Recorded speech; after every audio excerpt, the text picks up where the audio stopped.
Hello everyone, मैं दीपक sir TLC education अड्डा में आप सभी का स्वागत करता हूं। डिस्कस करने वाला हूं आज सब्स्टिट्यूशन मेथड।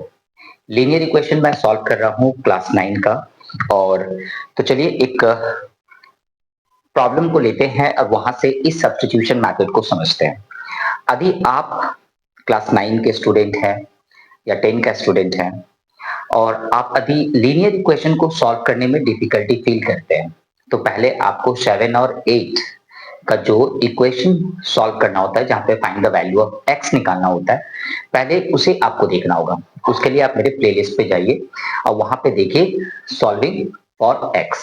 ये टॉपिक लेके आप पहले उसको सॉल्व कीजिए, क्योंकि यदि आप वो नहीं कर पाते, यदि आप उसमें मिस्टेक करते हैं, ठीक है ना, तो टाइम लॉस होगा आपका बार बार। आप मैथड तो जान जाएंगे, क्योंकि मैथड जानने के लिए बस सिंपल स्टेप्स होते हैं, लेकिन उसको सॉल्व करने के लिए ना आपको काफी प्रैक्टिस करना पड़ेगा। तो चलिए हम लोग करने वाले हैं यहाँ पे method of substitution.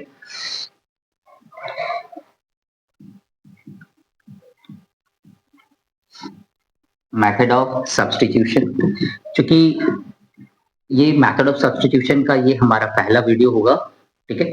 Linear equation पे ऑलरेडी मैंने कंपैरिजन मेथड पे मैंने डाल रखा है, उसमें भी स्टेप्स मैंने बताया है सॉल्व करने के लिए कि कैसे सॉल्व किया जाता है।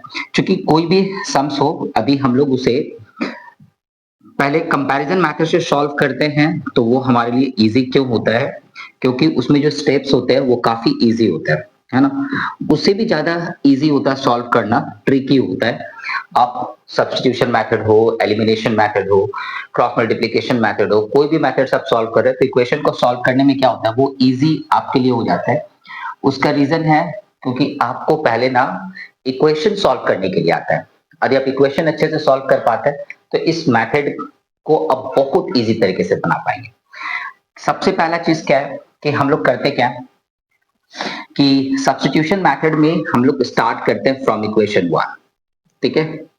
फ्रॉम इक्वेशन 1, इक्वेशन 1 जो है वो मैं यहाँ पे लिख रहा हूं 3x minus y is equal to 7। Equation 1 को हम सॉल्व करेंगे या तो x के लिए या तो y के लिए, जो आपको इजी लगेगा। आप पहले इक्वेशन को देखिए कौन सा वैल्यू निकालने में आपके लिए इजी होगा। तो मैं यहाँ पे x का ही वैल्यू निकाल रहा हूं, ओके।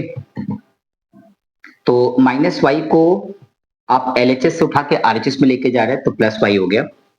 क्योंकि x का यहाँ पे कोएफिशिएंट है 3, मल्टीप्लाई में है, इसलिए आप इसको क्या करते हैं, डिवाइड में भेज देते हैं। डन।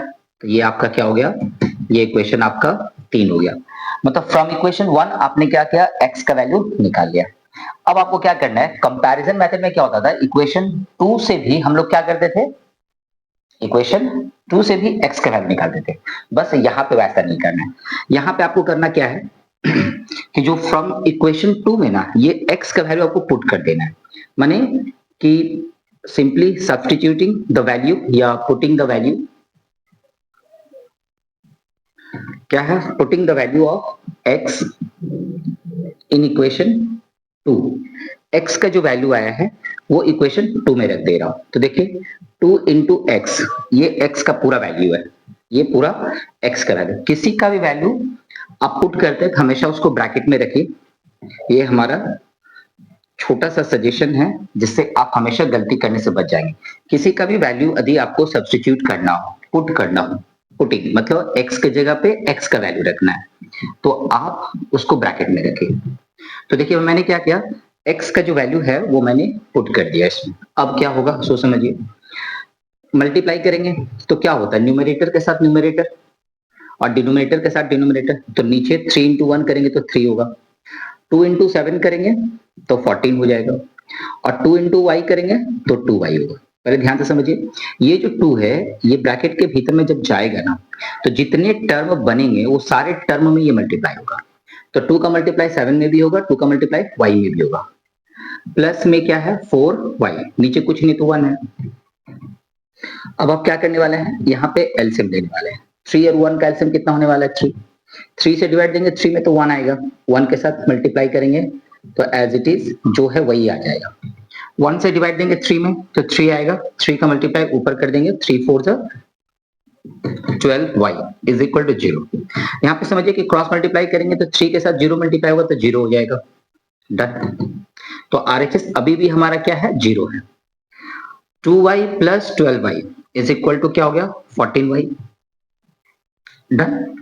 और सॉरी, ये जो 14 है, ये 14 को उठा के आप साइड चेंज करेंगे, ठीक है। तो अभी प्लस में मैं 14 रहने देता हूं। अब क्या करना है, ये जो y इज इक्वल टू क्या होगा, पहले इस 14 को उठा के साइड चेंज करेंगे तो -14, और जो 14 मल्टीप्लाई में था वो डिवाइड में गया, तो आप इसको रिड्यूस करके लिखने वाले हैं -1।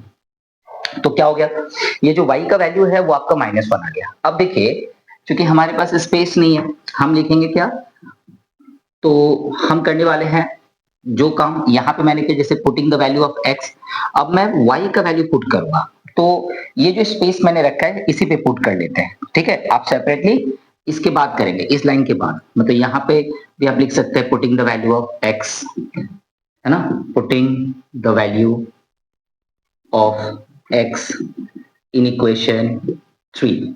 तो इक्वेशन 3 में अब आप क्या करना है, y का वैल्यू पुट करना है, ओके। y का वैल्यू पुट करना है क्योंकि मेरा y का वैल्यू आ चुका है। तो चलिए यहाँ पे लिखते हैं 7 प्लस, किसी का भी वैल्यू पुट करना हो, मैंने बोला है किसी का भी वैल्यू पुट करे तो उसको ब्रैकेट में रख दे, तो ये आपके लिए अच्छा रहेगा। तो 7 minus 1 divided by 3 is equal to 6 divided by 3 is equal to 2। तो x का वैल्यू कितना आ गया 2। अब इस मेथड को थोड़ा रिवाइज करते हैं। इस मेथड में हुआ क्या, सब्स्टिट्यूशन मेथड में होता क्या है कि पहले आपके पास दो इक्वेशन होता है, इन दोनों इक्वेशन में से कोई एक वेरिएबल का वैल्यू निकाल के दूसरे वाले इक्वेशन में रख देते हैं। मतलब सॉल्विंग इक्वेशन 1 फॉर x और y, x या y के लिए सॉल्व कीजिए, किसी के लिए भी, चाहे x चाहे y। अब वहां से जब वैल्यू निकल जाएगा तो उस वैल्यू को इक्वेशन 2 में रख दीजिए। जैसे आप 2 में रखेंगे तो आपके पास एक वैल्यू आ जाएगा। अब क्या कीजिए, जो वैल्यू आ गया उसको इक्वेशन 3 में रख दीजिए, है ना। इक्वेशन 4 यहाँ पे नहीं है, इक्वेशन 3 ही है खाली आपके पास ऑप्शन, तो इक्वेशन 3 में आप रख देंगे और सॉल्व हो जाएगा और आपका आंसर आ जाएगा। तो ये था सब्स्टिट्यूशन मेथड का पहला सॉल्व, जो मैंने स्टेप बाय स्टेप दिखाया। यहाँ पे छोटे छोटे स्टेप्स है जो आपको मालूम होना चाहिए। जैसे यहाँ पे मल्टीप्लाई किया, बच्चे लोग गलती कर देते हैं, है ना। यहाँ पे एलसीएम लेके सॉल्व करते हैं, यहाँ पे बच्चे लोग गलती कर देते हैं, ठीक है। यहाँ पे जब साइड चेंज करते हैं ना तो गलती कर देते हैं।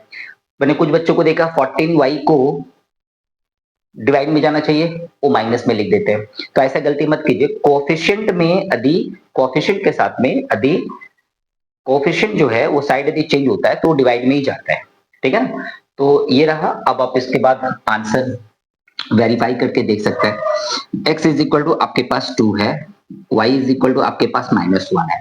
यदि आपको वेरीफाई करना है कि क्या मेरा सॉल्व किया हुआ इक्वेशन राइट है, तो कीजिए 3 2 जा 6, अब माइनस इंटू माइनस हो जाएगा तो प्लस हो जाएगा, तो 3 2 जा 6 प्लस 1 7। तो मतलब इक्वेशन 1 में यदि आप रख लेते हैं तो आपका वेरीफाई भी हो जाता है। कैसे देखिए, 3 के साथ में इंटू करते हैं 2 माइनस, और किसी का भी वैल्यू आप रखते हैं तो क्या मैं बोलता हूँ, ब्रैकेट में रखिए। जैसे मैं यहाँ पे y का वैल्यू रख रहा हूँ तो मैं क्या कह रहा हूँ, उसको ब्रैकेट में रखिए।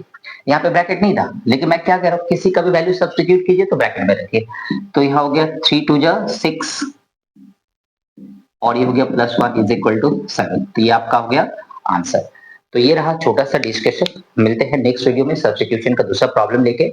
ऐसे ही स्टेप बाय स्टेप मैं आपके लिए सॉल्व करूंगा, ठीक है। डिस्कशन यदि अच्छा लगा तो प्लीज लाइक एंड शेयर कर दीजिए, और चैनल पर नए होंगे तो प्लीज सब्सक्राइब कर लीजिए, बेल आइकन को हिट भी कर लीजिएगा, जिससे आपको नया वीडियो का नोटिफिकेशन भी आपको मिल जाए।